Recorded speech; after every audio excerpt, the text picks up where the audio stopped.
좋아요, 구독! 지금 중국 시장에 집중하는 또 다른 이유가 주말 사이에 나왔던 소식이 아닐까 싶습니다.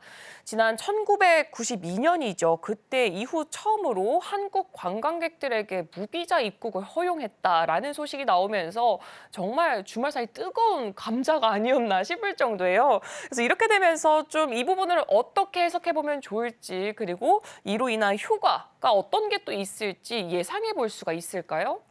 일단 겉으로 보이는 효과는 우리나라 사람들이 중국에 좀 여행을 많이 가지 않을까라는 부분들인데, 다만 제가 생각했을 때 과연 이렇게 무비자 정책을 한다고 해서 중국 여행을 많이 갈까? 일단 그에 대한 첫 번째 의문점이 있고요. 그 이유가 저도 중국 여행 가보긴 했는데 그때 이제 우리나라 핸드폰 가지고 가면은 검열 당합니다, 일단. 검열 당한다고 생각해 보시면 좋을 것 같고, 거기서 또 이제 핸드폰 좀 원활하게 우리가 한국에서 하는 것처럼 사용하기 위해선 VPN을 사용을 해야 하기 때문에 결국 지금 이런 점들을 감안을 하면 과연 이런 정책이 나왔다고 해서 우리나라 사람들이 중국 여행을 많이 갈까? 이건 한번 확인을 해볼 필요가 있고요. 두 번째 효과가 지금 나와주고 있는 얘기는 중국이 무비자 여행을 허용을 했으니 우리나라 같은 경우도 그 본토에 이제 무비자로 중국인들을 허용하지 않을까, 그로 인해서 문화 교류가 좀 나와주지 않을까라는 내용들이 나와주고 있기는 해요. 근데 저는 이런 내용들을 보게 되면서 대선에 대한 내용들도 있기는 한데 결국 중국 정부가 소비 진작을 하기 위해서 계속해서 풀어주는구나라고 생각을 해보시면 좋을 것 같습니다. 우리가 여행을 간다고 생각을 했을 때 물론 해외에 나가서 쓰는 돈 자체가 굉장히 크긴 해요. 그런데 우리가 결국 공항에 가기 위해서 버스도 타야 되고요. 여행 가기 위해서 옷도 사야 되고요. 가방도 사야 되고요. 굉장히 다양한 소비를 하기 때문에 결국 지금 이러한 내용들 자체가 저는 중국 정부가 소비를 하기 위해서 좀 노력을 많이 하는구나라고 보시면 좋을 것 같고요. 결국 그렇게 되었을 때 한국의 문화를 좀 많이 들여오지 않을까라는 생각을 하고 있습니다. 거기에서 지금 중국에서 콘서트가 열릴 수도 있고 혹은 콘텐츠가 많이 생길 수도 있고 혹은 게임 같은 경우에도 최근 판호 발급이 굉장히 많이 나와주고 있어서 지금 결국 우리나라 같은 경우에 수혜를 받을 수 있는 쪽은 여행 혹은 항공 쪽보다는 저는 문화 쪽에 조금 더 초점을 맞춰볼 필요가 있지 않을까라는 생각을 가지고 있고, 대표적으로 콘텐츠라든지 엔터, 게임 쪽이 될 것으로 보여지고 있는데 다만 이런 섹터의 공통점은 지난 중국에 대한 효과를 굉장히 많이 받다가 그에 대한 효과 받지 못하게 되면서 바닥권에 머물러 있는 섹터라고 보시면 좋을 것 같아요. 근데 중국 쪽에서의 부양책 효과라든지 이번 이제 내용들로 인해서 다시 한번 실적에 대한 기대감이 올라오게 된다면 추가 성장이 더 가능하지 않을까라는 생각을 가져보시면 좋을 것 같고, 그리고 이들 종목의 대다수를 보면은 바닥권이 있어서 사실 수급이 많이 비어 있었습니다. 그런데 기관들의 매수가 굉장히 많이 들어와 있어서 결국 지금 기관들이 바텀업 전략을 펼치고 있는 산업군이라 보시면 좋을 것 같아요. 그래서 지금 내가 중장기로 이 산업이 더 성장할 거야라는 부분들보다는 중국에 대한 효과로 인해서 단기적으로 움직일 수 있는 섹터군으로 좀 분류를 해보시면 좋지 않을까라는 의견도 드려보도록 할게요. 네, 단기적으로 움직일 수 있는 섹터군으로 분류해보면 좋을 것 같다라고 말씀을 주셨는데, 정말 최근에는 게임이라던가 엔터주 쪽의 움직임이 심상치 않은 것으로도 보여지고 있습니다.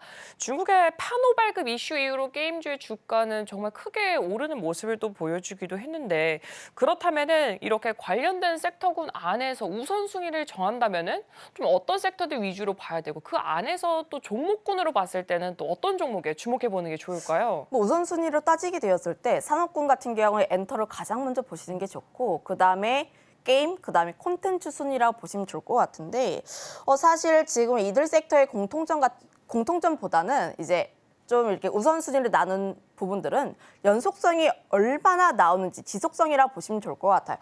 엔터 같은 경우에는 지금 변동성이 나오게 되었을 때 주가에 대한 연속성이 좀 나와주고 있는 상황이라 보시면 좋을 것 같고, 지금 엔터는 로제 아파트라든지 혹은 지드래곤의 신곡 파워라든지 그런 지금 이슈가 나오게 되면서 다시 한번 투자자들의 관심을 끌고 있는 상황이라 보시면 좋을 것 같아요. 물론 우리가 뭐 빌보드 순위라든지 굉장히 다양한 지표들을 조금 더 확인해 볼 필요가 있긴 하나 다만 지금처럼 종목별 장세의 흐름들이 나와주고 있는 이상 지금 어떠한 이슈가 붙는지가 가장 중요한 체크 포인트가 되지 않을까라는 생각을 가지고 있고요.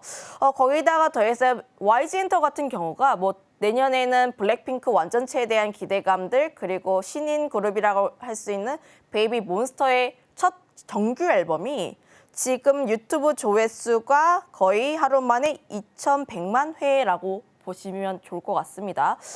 그래서 엔터 같은 경우에 이슈가 있는 쪽들 YG 엔터라든지 혹은 중국이 만약에 활발하게 엔터 쪽에 대한 소비를 하게 되었을 때 중국 쪽에 대한 소비가 굉장히 많은 SM이라든지 혹은 디어유 같은 경우는 근데 과열로 알고 있어서 좀 이렇게 투자를 하시기보단 좀 관심권에만 두시면 좋을 것 같아서 이런 종목군들 우선 언급드려보도록 하겠고요. 그다음에 게임 같은 경우도 저는 항상 게임 섹터 최근 들어서 이야기를 많이 하는데 게임주를 투자하는 시기가 따로 있다. 하반기에가 게임주 투자하기가 가장 좋지 않을까라는 의견들을 먼저 드렸고 최근 뭐 중국 파노라든지 혹은 지스타 등에 대한 내용들이 나오게 되면서 다시 한번 게임주들에 대한 관심이 많아지고 있는 상황들. 다만 종목군들 같은 경우가 다 함께 움직이는 것이 아니라 좀 이슈가 있는 쪽들에 대해서 종목별로 움직이고 있는 상황 속이라서 현재 대장에 대한 역할을 하고 있는 크래프톤, 지금 인조이 같은 경우도 흥행에 대한 기대감 나와주고 있고 배틀그라운드 여전히 잘 진행이 되고 있기 때문에 이런 점들 좀 관심 있게 볼 필요가 있지 않을까. 거기다가 시프트업이 제가 지난주에도 눌림이 나왔을 때 좀 관심 있게 볼 필요가 있지 않을까라는 의견을 드렸는데 여전히 그에 대한 의견 유효하다라고 보시면 좋을 것 같고 중국이 지금 중국에서 이제 그 니케 흥행에 대한 기대감이 상당히 많이 올라와 있다라고 보시면 좋을 것 같아요.